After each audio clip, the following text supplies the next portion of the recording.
आत्मा की खोज, अनंत शक्ति, आनंद और शांति, ईश्वरीय भक्ति के लिए जुड़े रहें हमारे चैनल से। आपका अपना चैनल गुरु अशोक तिवारी, लाइक और सब्सक्राइब करना ना भूलें। धन्यवाद। जय माता की, जय परशुराम। श्री गणेशाय नमः।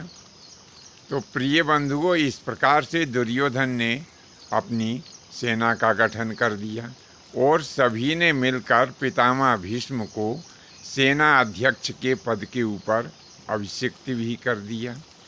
तब पितामह भीष्म इस प्रकार से कहने लगे कि अभी तक सेना के गठन के संबंध में जो निर्णय आप सब लोग करते चले आ रहे हैं, मैंने उस निर्णय के बारे में कुछ नहीं कहा है। आपने मेरे को सेना अध्यक्ष के पद के ऊपर भी अभिषिक्त कर दिया है। अब मैं भी अपने मन की कुछ बातें आप लोगों से कहना चाहता हूँ, तो सब लोग ध्यानपूर्वक मेरी बात को सुने।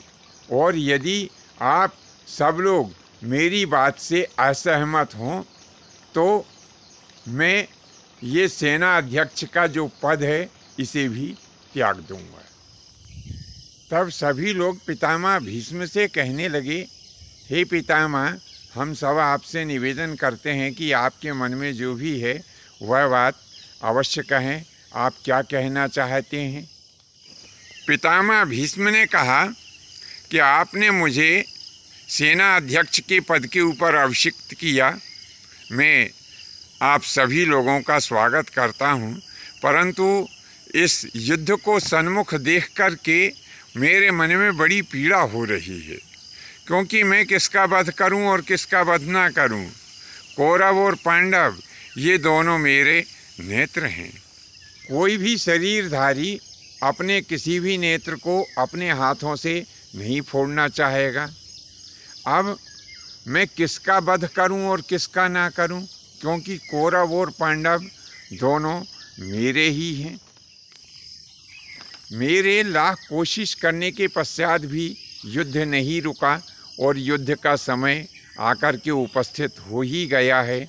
आप सब लोगों ने मुझे सेना अध्यक्ष के पद के ऊपर अभिषिक्त भी कर दिया है। तो यहाँ पर मेरी प्रथम शर्त ऐसी है कि मैं शरीर से तो कौरवों की तरफ से युद्ध करूँगा, परंतु मेरा मन पांडवों की तरफ रहेगा। पांचों पांडवों में से यदि कोई भी पांडव युद्ध के समय मेरे सन्मुख आ भी जाएगा तो भी मैं पांचों में से किसी एक का भी वध नहीं करूंगा। यह मेरी दूसरी शर्त होगी। मैं दुर्योधन की प्रसन्नता के लिए चौथी शर्त अपनी तरफ से और रख रहा हूं कि प्रतिदिन मैं पांडवों के 10,000 योद्धाओं का वध करूंगा।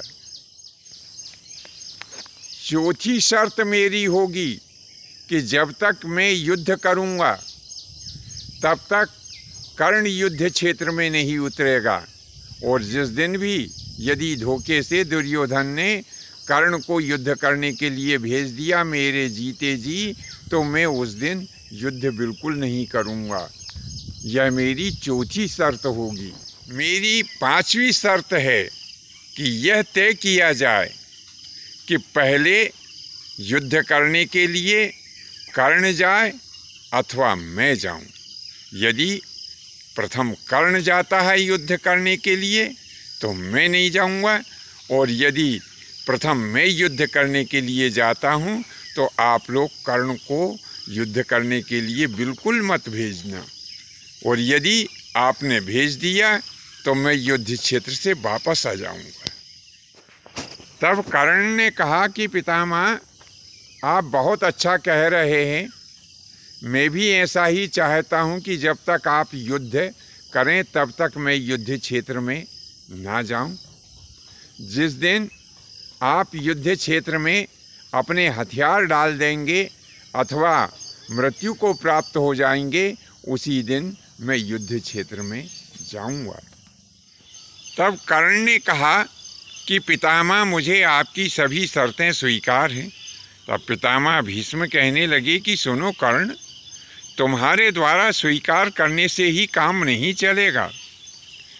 ये दुर्योधन सहित जो 100 कौरव हैं, जब तक ये सभी लोग मेरी शर्त को नहीं मानेंगे तब तक मैं इस सेना अध्यक्ष पद को स्वीकार नहीं करूँगा।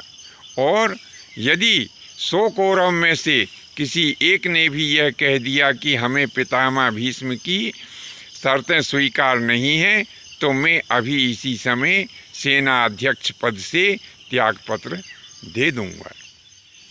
तब एक स्वर से सभी कौरव बंधु सहित उपस्थित जितने भी सभासद थे, सबने कहा कि पितामह, हमें आपकी सभी शर्तें स्वीकार हैं।